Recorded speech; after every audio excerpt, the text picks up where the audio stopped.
My little rail fan outing today is in Milner, Georgia. Thought I'd take time to come down here and take a look at this caboose. Somebody sent me an email saying they had recently repainted it. That give me an opportunity to show you around the caboose a little bit. Maybe I'll even tell you a story. And a very windy day. I'm in a little park right here in downtown Milner. You can see by the flags blowing, it's a pretty windy day. Today I thought I'd tell you one of my stories. I thought I would tell you about the old conductor that we constantly played practical jokes on. It has been many years ago since this happened, but I still remember the old boy.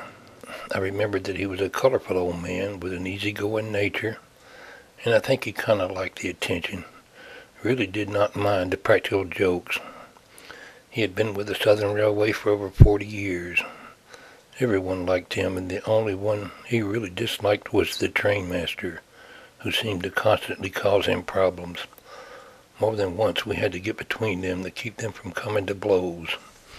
He was conductor on an eastbound pig train called 222 East.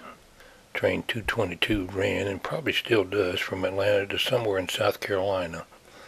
When 222 ran, all other trains got out of its way, as it was running passenger train status and speeds. I can't remember all the jokes we played on him, but I remember a few. Once we chained his grip to the handrail in the caboose and hid the chain where he couldn't see it. Then we laughed at him when he tried to pick it up and couldn't.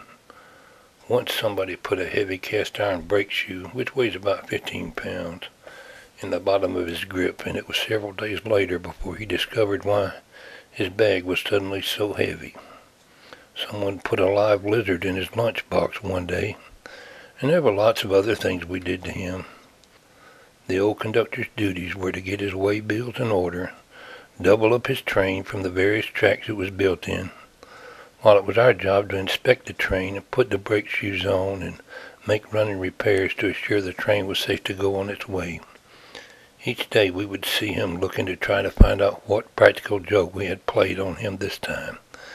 And when there was no practical joke, I think he was a little disappointed. We always found time to get on the caboose and share a cup of his coffee that he made on the top of an old coal stove. And we would sit and have a laugh or two about what had been done to him, or just to talk to him for a while.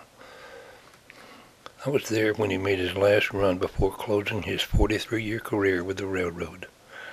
He knew we must have done something to him, from the silly grins on all of our faces. But he couldn't figure it out. "I know y'all done something," he said, "but no one would let on what it may be." He doubled up his train, shoved the last cut to a coupling onto the caboose.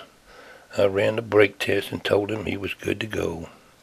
I watched as he tossed his grip on the rear platform and grabbed hold of the handrail and swung up onto the step just as the train started rolling. And I think it was with a heavy heart and a tear in his eye, because he knew his career was over, and this was the last time he'd be riding on his caboose. I remember him clearly standing on the rear platform waving goodbye to us as the train started to pull away. His mouth fell open as there was 5 or 6 very loud explosions.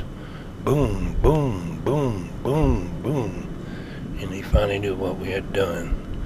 We had placed live torpedoes on the rail that explode when ran over by a train. For those who don't know, torpedoes are used to signal a train to stop in an emergency.